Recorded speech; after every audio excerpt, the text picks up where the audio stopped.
ถือว่าเป็นบุญเป็นบารมีหอมสะเก่าถือว่ากลุ่มนี้หลายอาทิตย์หน้านี่จะได้ หลา บุญนะ ย ไปห้อม35โอ้โอ้โอ้โอ้โอ้ มวลบุญเด้ออาจารย์เด้เอออ ใส่บาตรแขกทางโอ้หลายได้บรรทานเขาได้เลยอาจารย์ โอ้โอ้โอ้ อาจารย์แล้วเลย ลัดไป3Kได้ไหมเนาะวันนี้แมันบ่ ลาดไป3K อาโม โอ้ยอาจารย์แห่งมักนะมักทางลัดนี่นะอาจารย์น่ะนะอันนี้เฮ็ดหยังก็มักลัดเลยนี่จะสบายอาจารย์ปูใส่อยู่บ้านคำเดินเสียเมื่อคืนนี้ก็ได้ เห็นเพิ่นเห็นโยนนั่นโยนน่ะสิลงไปกินท่านนะเพิ่นโยนจังหน่อยนี่อาจารย์จะไปบ้านเขาน้อยไปอยู่จากจังหวัด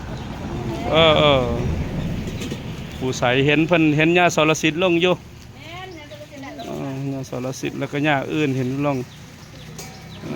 ตื่นมามันหลักกินมีบ่จัว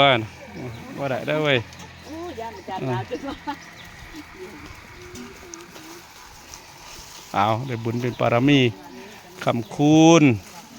มื้ออื่นเพิ่นก็จะได้เลี้ยงเฟอถวายเฟอให้แก่พระสงฆ์สามเณรโดยแซ่บๆผสมโดยเปียงนัวละ5 กิโลไม่ออกเลยไปเลยละคาดไปเลย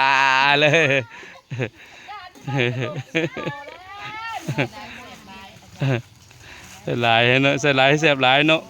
โอ้แต่ยังน้อยหั่นได้ยินเขาไปฆ่าแป้งนัวบ่ได้เอาค่ำบ่ได้ไปแลกกับเวียดนามหั่นน่ะบ่เตอแป้งนัวนี่หายากเลยเอาค่ำบ่ได้ไปแลกเอาหั่นน่ะเฮานี่มีแป้งนัวมาไปแลกค่ำกับเวียดนามพุ่นน่ะโอ้ขาดไซแดนนี่นะ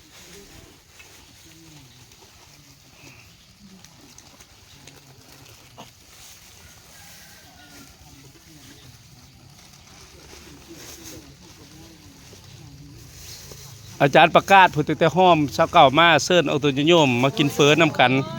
เพื่อให้เกียรติยศเพิ่นเด้เพิ่นกลุ่มใหญ่เกียรติยศมาเด้อว่ะผู้ละถ้วยครึ่งถ้วยก็ได้ว่ะเพราะว่าอาจารย์สิใส่เป็นนัววันถ้วยละ1 กิโลว่าใส่ มาเด้อเพิ่นประกาศด้วยห้อมชาวเก่าบ่ได้อาจารย์ว่าแต่พอบ่จบโทรมามาได้แต่ว่าย่างมาเด้อว่ะกินเพื่อนำกันเนาะกินละ5 ละ 10คำคูณเจ้าภาพเจ้าสตาเอาเข้าพรรษาผ่านมากันนั่นแหละเด้อเอาตัวโยม73 มื้อเลยได้ยังเหลือ17 มื้อยังเหลือ17 มื้อ17 มื้อเด้อแต่เฮาก็ใส่บาตรตลอดปีได้อย่าว่า17 มื้อน่ะหมดเลยจัวสิกินข้าวกับหยังแน่น่ะบ่ได้บุญแน่น่ะวันเสาร์อาทิตย์เขาก็ใส่ปกติอะไรอาจารย์ก็มาปกติอะไรบุญคือเก่าอะไรพออาทิตย์หนึ่งก็ใส่เท่านึงจะสีเด้อขนาดได้ตั้งใจแต่ได้ออกพรรษายิ่งได้บุญหลายได้อะไรเพราะว่าระยะเวลา9 เดือนผู้เด็ก9 เดือนผู้เด้อเอาหาพรเด้อจัตตารโอธรรมาวาตันติอายุวันโนสุขัง